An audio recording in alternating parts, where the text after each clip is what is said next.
दोनों भाई बहन अपने मम्मी पापा की कब्र के सामने खड़े रो रहे थे। पापा ने कर्ज न चुका पाने के कारण फांसी लगा ली थी और माँ ने जहर पीकर अपनी जान दे दी थी। अनाथ हो चुके दोनों भाई बहन कब्रिस्तान से बाहर निकलते हैं। कुछ देर बाद वे एक घर के सामने पहुँचते हैं और दरवाजे की घंटी बजाते हैं। घर का मालिक दरवाजा खोलता है। दोनों बच्चे हाथ जोड़कर कहते हैं, हमारे मम्मी पापा ने किसी से उधार लिया था पर लौटा नहीं पाए और मर गए। क्या आप हमें सिर्फ आज रात अपने घर में रुकने देंगे?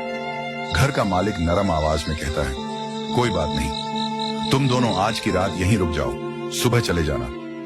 दोनों बच्चे घर के अंदर जाकर आराम करने लगते हैं। अभी भाई राइस्टार देखता है कि घर का मालिक बाहर जाकर किसी को फोन कर रहा है। मेरे घर 2 अनाथ बच्चे आए हैं, तुम मुझे 1 करोड़ दो, मैं दोनों को बेच दूंगा। वह तुरंत अपनी बहन के पास दौड़कर जाता है।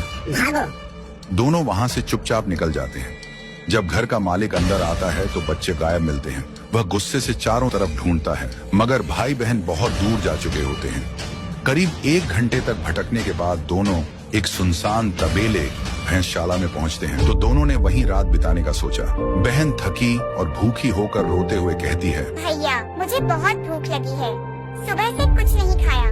राइस्टार बहन को ढाढ़स दिलाते हुए कहता है, तू यहीं रुक, मैं तेरे लिए खाना लाता हूँ। वह पास की एक दुकान पर जाता है और दुकानदार से कहता है, भैया मेरी बहन भूखी है, मुझे पैसे दे दो, मैं बदले में आपकी दुकान साफ कर दूंगा। दुकानदार मान जाता है और राइस्टार झाड़ू लगाने लगता है।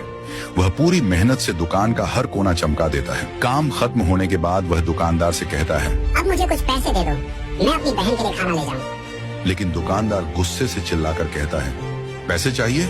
निकल यहाँ से, कोई पैसे नहीं मिलेगा। राइस्टार हिम्मत करके कहता है, मैंने काम किया है, मुझे मेहनत का हक चाहिए। ये सुनकर दुकानदार डंडा उठाकर राइस्टार को पीटने लगता है। उसके शरीर से खून निकलने लगता है। दर्द और आंसू से भरा राइस्टार वहाँ से भागता है और अपनी बहन के पास लौटता है। बहन पूछती है, भैया मेरे लिए खाना लाए क्या?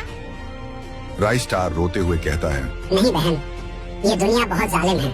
मैंने दुकान पर काम किया मगर पैसे मांगने पर उन्होंने मुझे बहुत मारा। बहन मासूमियत से मुस्कुराती है और कहती है, कोई बात नहीं भैया, मैं पानी पीकर ही सो जाती हूँ।